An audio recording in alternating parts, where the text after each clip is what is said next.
Voltamos aqui com o Dr. Túlio e agora a gente vai aprender um pouco mais sobre inglês. Vocês estão interessados aí em saber um pouco mais? Não. Dr. Túlio, Oi, como é que tá? Dr. Túlio, fala um pouquinho sobre o inglês, praia. A importância do inglês no nosso dia a dia. Né? Inglês é uma matéria muito difícil, mas eu vou tentar falar uma coisa para vocês.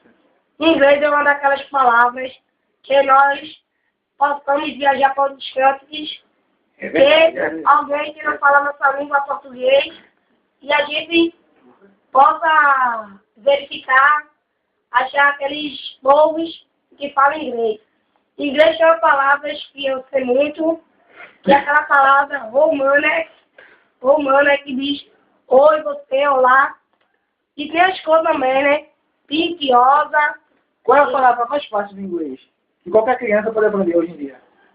A cor. As cores. As cores. Pink, que é rosa.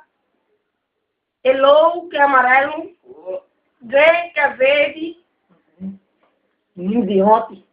E tem outras cores que não são muito memorizadas. E tem aquela também. E aquela palavra gay, que todo mundo hoje perturba, tem uma Né? Vocês pensam que gay, é aquela pessoa, né? Que não tem o sexo masculino ou feminino. Mas gay significa em inglês alegre. Olha só, bicho, olha, tá vendo aí? Vocês sabiam disso, né? Né? Tem outra palavra também, né? Quando a gente for cumprimentar outra pessoa. Goodbye, que é bom dia.